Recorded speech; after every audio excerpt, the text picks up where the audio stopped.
how would you evaluate the state of the Democratic Party right now in terms of once again being a majority party?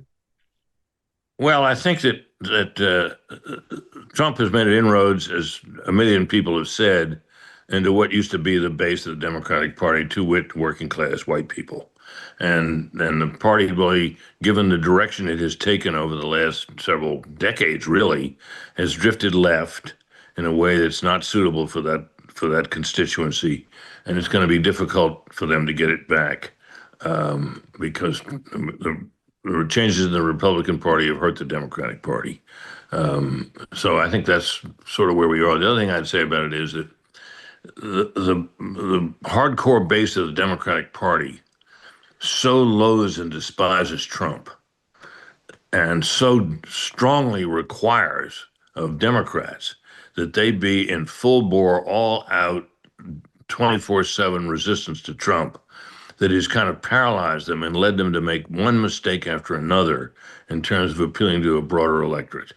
And until they can break that habit and begin to say things that make broader sense to the American people at the risk of alienating their hard left base, I think they're stuck.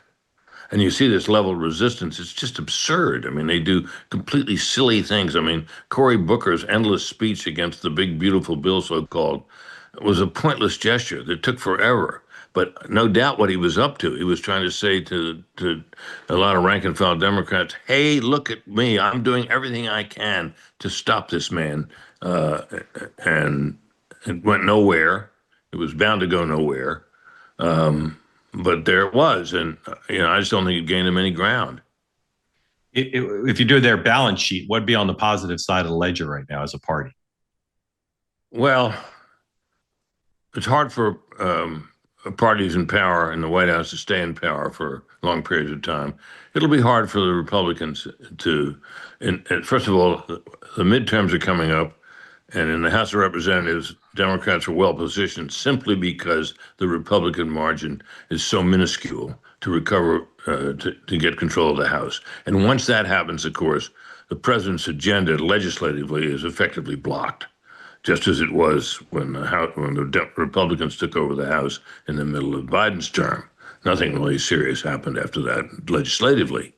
It can't. So you'll have a paralyzed Congress, which would prevent, and president will be a lame duck, and that will all be to the Democrats' natural advantage. Now, what they make of that remains to be seen, but I think they've got that going, and the fact that, after 2 terms of Trump, although non-contiguous, it's kind of an uphill fight to get the White House again. If you take the 20 or so Democrats who are talked about as potential presidential candidates, which ones would you say are underrated in terms of their prospects of winning the nomination? I'd have to think about that, Mark. I really, nobody's name comes to mind right off the top of my head. The correct answer is none of them. Yeah, I can't. Yeah, well, I didn't want to say that because I didn't want to seem like I hadn't thought about it very much, but I haven't. Yeah. Do you consider Gavin Newsom a serious contender, not for the presidency, but for the nomination? Yes, because he's got a lot of, he checks a lot of boxes. He's been head up and banners flying in terms of resisting Trump, sometimes to what should be his embarrassment. But he's got things. He's young and he's got good hair and he's well spoken. Now, I know him a little bit. He's kind of a nice guy, actually. I think his politics are maybe out of step with the country to some extent, to a great extent, really. So I think he's somebody. He'll be a factor at least in the early going. Yeah. What about Kamala Harris? It's hard for me to imagine they do that again. It's just hard for me to imagine that. I think she was the single weakest presidential candidate I can remember, and she's and look, there's no there. You may well get thank you notes from John Kerry and Mitt Romney. Well, still, I hold to that judgment. Yeah. It's not an outrageous position to take. Her supporters would say she was thrown into it, and I say, well, if you didn't think you could win in 90 days, you shouldn't have put your hand up for the nomination. It wasn't like a surprise what the calendar said. Yeah, one of her weaknesses is her tendency to overestimate herself. Yeah. Is there something about Rahm Emanuel that makes you think he could be the nominee? Well, he's he's taken the same general course to some extent against the grain of the party that I remember a guy named Bill Clinton, we were both deeply familiar with, took. Hmm. He's a very smart guy. He's very able. He's very tough. He ain't cuddly. And I'm not sure how good a backslapper he is, but he's somebody to be reckoned with. Yeah, I want to ask you about some of the current president's challenges, and see where you think we're headed on these stories. First would be Ukraine and Russia. Is there a path to ending the war besides the death of Putin that you see? Well, I think the president is in a place he never wanted to be. And I think he genuinely believed, mistakenly, obviously now, I thought mistakenly at the time, that Vladimir Putin wanted to end the war. And what Vladimir Putin wanted to do was win the war and to win the war outright. That is to say, to conquer Ukraine, take it over. Now, there might have been parts of it that he'd leave as some kind of remnant, but and I don't think his objective has changed. And I don't think it ever faltered.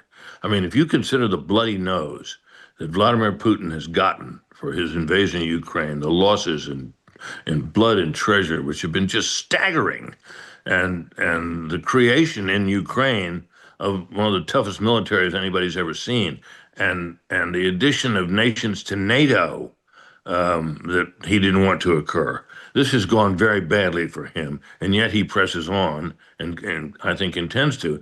Trump looks at a situation like this and says, "This is nuts. He can't sustain this. This is crazy. He must want it. He must want to end it." But he doesn't and didn't. Now, it's possible that there's a level of pressure that the president could bring to bear that would bring Putin to the table with some serious proposals instead of the maximalist demands that he's been putting forward so far.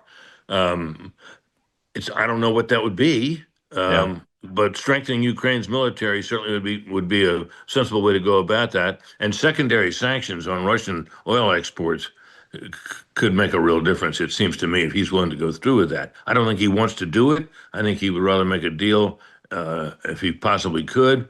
But that's the direction I think things are going.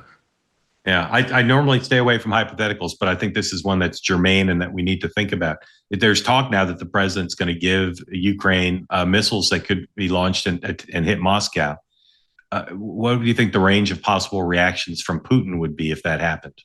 Well, the big consideration, of course, all along in this whole equation has been whether Putin, when pressed, would resort to nuclear weapons, either Yeah. tactical. I hard to believe he'd make a strategic nuclear threat because that would result in the annihilation of Russia, annihilation on all sides, really. I don't think he'd go there. Whether he would resort to a tactical nuke in some way, I think is an open question. I don't frankly think that that's where he's going with this. I think he wants to win this war with what he believes to be his superior conventional forces. I think he thinks he can do it. I think he's willing to withstand a lot of pain. But that's the question that would be raised if Ukraine was started to fight this war on more even terms, which is to say, would be willing to really make some serious attacks on the kind of civilian targets that Putin regularly uses. Yeah. Do you think the president has the prospects of bringing some sort of stability and peace to the Middle East? I do. I think there's a greater chance of that now, and the president would get a considerable measure of credit for that. So, of course, with the hated Bibi Netanyahu, who has turned out to be, for all the ups and downs that he's had in his career, a surprisingly and strongly effective leader in the aftermath of October 7th. What about Epstein? This is a story that also I don't see any precedent for. What do you imagine will happen with that? Well, I enjoy and am intrigued by a good sex scandal as much as the next guy. But this story strikes me, and the thing I can say about this story is it is startlingly unimportant. Yeah. I think it's over, and I think this too. I think Pam Bondi, Dan Bongino, and to a lesser extent Kash Patel said a lot of stupid and unwarranted things about this case before they were in office. and it was conspiracy theory on steroids. And it had a certain plausibility to it that he was blackmailing people and had a list and all of that. It all made a certain kind of dark sense. And I think they got in office, finally saw the papers, and saw what evidence there was, and turned out it wasn't there. And I think it's a testament to the unwisdom of the stuff they said before they were in office.